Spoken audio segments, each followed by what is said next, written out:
You're now watching Sports Bettor's Paradise on the Bet Rivers Network. All right, Jimmy Hunt and Paul Stone getting ready for our last game of the season. That's right, the national championship is set, and it's Ohio State and Notre Dame. These two teams played a home and home a couple of years ago, and how about that? It was pretty much a national championship for whoever took the road victory those years. So, Vince Young was with Texas, and also a lot of great Ohio State players as well. Back in the summertime, Paul Stone with me, of course, as we wrap up the season. The sizzling Paul Stone. I mean, he's 5-1 our last 3 episodes in a horrible beat on the under in Penn State and Notre Dame. You know what I say? Listen, all my veteran sports gambling friends kind of split 50-50 on their approach on whether or not they hedge or middle or not. You know what I say? There's never been a bad beat that you couldn't hedge out of. So I actually was hedging at low 30s, mid 30s, high 30s as they kept coming in, and man, turned a profit with that under. So if you're watching us, you can live bet. You have it accessible to you at Bet Rivers. Sometimes it's worth it. I'll tell you one thing, I guarantee it relieves some of the stress when it gets down to some of those late games. Paul, there's a lot to talk about, a lot of things. Ohio State got a little sloppy after the first drive. Their next 3 drives, the penalty yardage was the difference between them extending the drive and punting. For instance, the 15-yard personal foul, it was 4th and less than 15. The 10-yard holding, it was 4th and less than 10, and so on. They had another one in the second half as well. It just seemed like it was, they just didn't, put away like Tennessee and Oregon. And man, Texas is around, and Texas is a yard away with 5 minutes to go of tying the game. And who knows how Will Howard would have responded in that spot. He threw a first down interception earlier in the game. He was playing solid ball. He had been really on a roll, but there is playing quarterback, and it's playing quarterback when the pressure is on you. So it's like those 4-foot putts that we saw at the Sony Open this past weekend in Hawaii. So, Paul, hey, first of all, man, let's keep it going. And, you're finishing off very strong, but a lot to review and preview for our national championship game, which is currently 8.5 and 45.5 right now at Bet Rivers. Yeah, first of all, Ohio State and Texas, looking back at that game, I think obviously late in the first half, Texas comes back and ties it up at 7. And you're thinking, hey, the Longhorns going to be tied at the half after getting outplayed for the most part the entire opening 2 quarters. And then, of course, the screen pass to Travion Henderson for 75 yards there in the waning moments of the first half. Ohio State leads 14-7 at halftime. I think that was clearly the play of the game. Obviously, Texas had an opportunity to come back and tie the game there with that 1st and goal from the 1, and we saw how that panned out. But an even game, from a yardage standpoint, it could have gone either way, but Ohio State made the big plays. Of course, the screen pass to Henderson for 75 yards, and then the strip by the defensive end there for Ohio State, and the long return for touchdowns. So certainly that play was another big one. So Ohio State wins the battle of big plays, wins the turnover battle, and just a little bit better than Texas, in my opinion. Yes, indeed, and also, I mean, the game plan by Texas, to try and take away, play that, cover 2, extra attention to Smith, and just kind of, I don't know if he can do that, if Texas can do that. They love to bring pressure. They love to bring people. That's what they do. Williams talks about, Freeman talks about it a lot, how, we're going to be aggressive, but they like to play a lot of man with their corners. So one pass for 4 yards for Smith, and that was a screen pass. I mean, it'd be very interesting. I would be very surprised. I know it's a little bit out of character for them if they don't duplicate the approach, because that forces you to, make more plays, be patient, go underneath. And, well, if you're going to commit a penalty, you're going more prone to do it over 12 plays as opposed to 4 or 5 plays. So I'm looking for them to try and duplicate that approach as well. So this line opened up and got a lot of Ohio State love, and then it's back down the last day or so from 9.5 to 8.5. We've got a longer time between these games. Paul, how do you break down this game? Yeah, looking at this matchup, Jimmy, it's evident both teams have outstanding defenses. I think Ohio State's is probably just a little bit better than Notre Dame's. But, the Buckeyes clearly they have the superior offensive team, especially with their quarterback, Will Howard, playing at such a high level during the playoffs.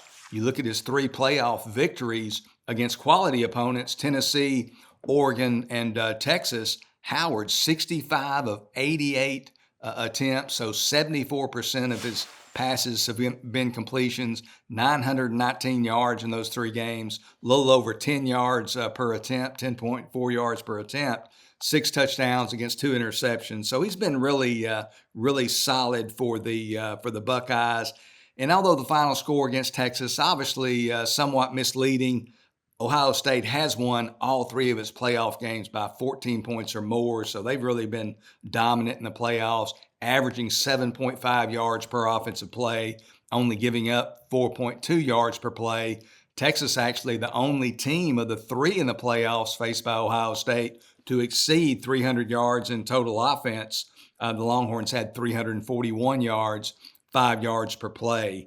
They've been really solid. And Notre Dame on the other sideline, they've now won 13 straight games since perhaps the most shocking upset of the entire 2024 regular season when they lost to Northern Illinois at home back in week 2, 16-14 as a 28-point home favorite. You look at the Irish in the playoffs.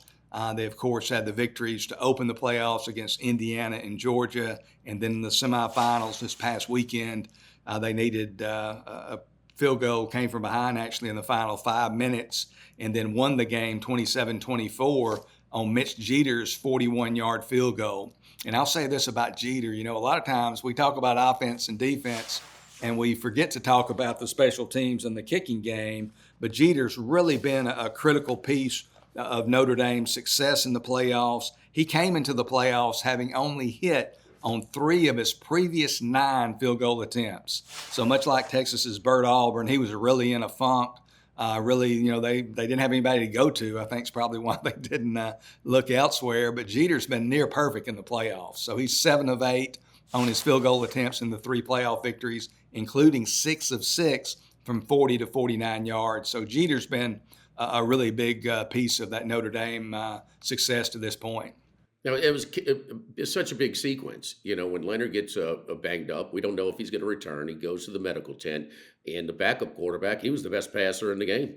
I mean, he went right down the field. Reminded me of Georgia Ole Miss when it was a 3-and-out. They banged up Dart and it turnover, and Georgia cashed it in. It was 7-0, and the backup went right down the field. And both times, I was wondering if the coach was going to ride the backup. Well, you had all of halftime to kind of reset for Notre Dame. So they come back, with Riley Leonard. And they also went back with their starter in the Ole Miss game. But there was a lot of conversation about, man, do you ride the hot hand? But regardless, both of those backup quarterbacks, those were pivotal sparks in some of the higher profile games this year. And of course, Notre Dame follows it up with an opening drive touchdown. So they those bookend possessions. They did it in the Georgia game with the 14-0 run. I mean, the sack strip into recovery, and they cash it in for a touchdown, and the kickoff return for a touchdown. It was a 14-0 bookend run. That's the things that I just don't know if it's sustainable for Notre Dame moving on. And I thought that Penn State was the better roster. I think that you got way better quarterback play from Notre Dame than you did at Penn State. And that was the difference. I mean, when it's your 29th start, you can't throw the ball up for grabs on first down in double coverage with 2 more defensive backs, in pursuit. You can't throw, of course, the last play. I mean, that's inexcusable. And that's on the coaches, too. They went safe on the first play. Why not go safe again? You had 3 timeouts, but you feel position dictates aggression. I wasn't ready to let him, to call his own shot right there. So, they got pushed around. And keep in mind, when Penn State said, man, our quarterback's struggling, we're taking the ball out of, he missed the back on a wheel route, we're taking it out of his hands. They went 90 yards, all rushing plays but 1. 86 of the 90 yards were on the ground. Here we come. Can you stop us? And Notre Dame could not. And so I thought Notre Dame, this is twice in a row. Now, the 14-point bookend possession at the in the Georgia game, they win by 13. This one, the 10 points, but also Allaire. A lot of conversation about him. I just wonder about his instincts and his football IQ and his processing when you're doing some of the things that he's doing decision-wise in his 29th start. He's got all the measurables that are going to tantalize, the NFL scouts. But I think Notre Dame, and I love their heart. I love their, Freeman's a star. I mean, Leonard could play for me. He's a poor man's Tim Tebow. He runs between the tackles. He runs hard. He's not a great passer. His passing is not going to translate to the next level. But damn it, he threw for 200 and something yards, and they needed it, in the second half to get it done because that defensive front was tough against the running game for Penn State. I just don't think some of these things, these breaks and these sequences are sustainable. One thing about it, who's going to argue this, Paul? Oh, you called it in the summertime. Ohio State's got the best roster. I mean, at every level. I mean, that defensive front, those linebackers, that secondary. I mean, the offensive line that offensive line is supposed to be sort of suspect this year. They're better than most. I mean, the backs, we know they got weapons galore, and the quarterback is hot, and he was forced to play a different patient game, and he did for the most part, minus that first down interception in the third quarter. So, my money's on Ohio State minus the points, and also, like you said last week, the Joes versus pros. I like being on the counter side. But you know what? It's been a little bit of a run for the Joe Publics of the world, both in the NFL and in college. So I'm going with the Buckeyes in this one. I usually am a dog or pass guy. I'm not trying to fight this. I'm not trying to kill Godzilla with a water pistol, baby. I'm going with Ohio State minus the points. And I know Notre Dame is not going to back down. They are going to compete, and they're going to make Ohio State earn it. But they are just, an inferior roster when it comes to this. A great story. I don't think it's going to be like Alabama or when they played Clemson, in previous playoffs. But I think it's going to be enough to cover that spread. And I'm with you as well with these unders.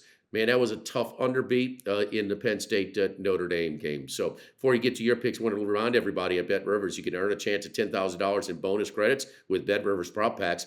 Place NBA same-game parlays to collect player card prop packs and earn rewards. You win based on how your player performs. Log in to BetRivers.com or the BetRivers app to place your bet and get your pack. Paul, I know we shared these picks already. I'm sorry to steal your thunder. I'm not just tailing you, and I will admit you submitted via text your pick first, but I had to get mine out where I'm talking and just where I'm staying because I know you have done your homework as well.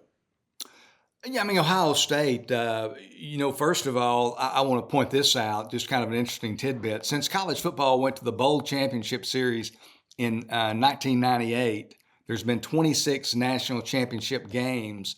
And I kind of look at this national championship game, the handicap of it, if you pick the winner, they're also going to cover more often than not. So in 26 national championship games since the BCS was established in 1998, 23 times the team that has won has also covered.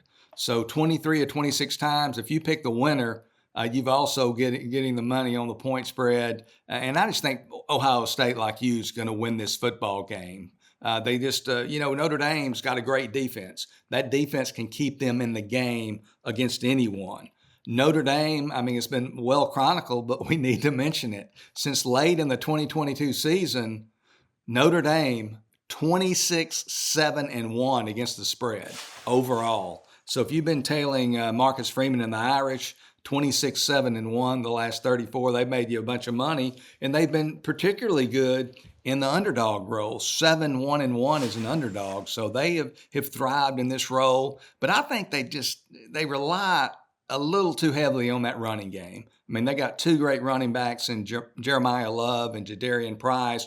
And as you mentioned, Riley Leonard, just a bulldog, a tough guy competitor, and obviously a critical component of the running game. And they averaged 211 yards a game on the ground.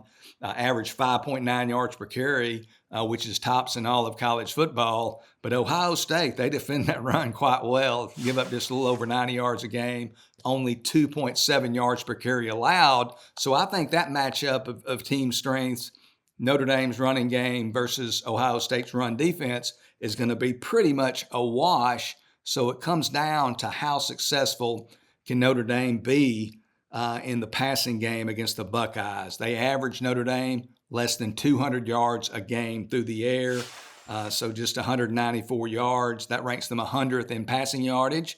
But to be fair, they didn't really have to pass the ball much in most of their 14 victories to this point. And as you mentioned, when they needed to pass the ball, which came into play this past victory over Penn State, Leonard looked pretty darn good. He threw for 223 yards, averaged almost 10 yards an attempt, 9.7 yards per attempt. Their one-time blue chip recruit out of Austin, Texas, Jaden Greathouse, 7 catches, 105 yards, 1 touchdown. So he needs a similar type effort for them to beat Ohio State. But I just think Ohio State, again, the more complete team. And on top of that, Notre Dame's had a little rash of injuries in the postseason.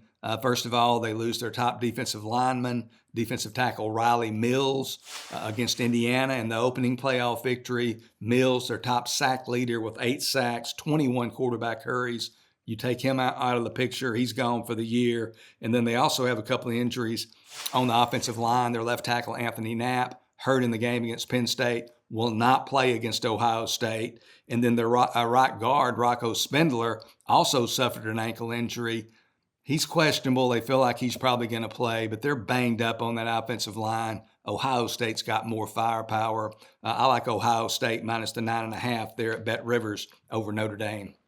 Yeah, you talking about that angle. You win the game, you're going to cover the spread. I mean, and it's very similar to the Super Bowl. As 27 of the first 29 Super Bowls were, you win, you cover the spread. So I know the Cincinnati Bengals get Joe Montana's last drive. That was actually a game where Cincinnati lost, but covered. So yeah, that was the big game. The things seem to be more magnified in that. Let's get to the total and why you like the under as well. Like me. We got a total of 45.5, and I like the under here, and I don't like it as much as the side. From my position, I'll play it for about 50% of what I'll play the side. I like the Ohio State side more than the total because the total's pretty low at 45.5. In fact, in those 26 games, national championship games, since the BCS era began in 1998, when you have a total of less than 48, 5-2 to the over. Pretty small sample size, but still, the low total games sometimes will go over. But I just look at it, and Notre Dame, their path to victory is going to be playing smash mouth running game football. They've got to lean on that defense. They've got to win the turnover battle. They've got to shorten the game. A formula that I use that is pretty good at projecting total number of offensive plays, only projects 121 plays in this game, which is well below the NCAA average. You look at Notre Dame's pass defense. Obviously, Ohio State's throwing the ball quite well, and they've got the best core of receivers in all of college football. But Notre Dame only gives up 165 yards through the air, only 5.8 yards per attempt allowed. So Notre Dame should be able to at least somewhat neutralize that potent Ohio State pass game.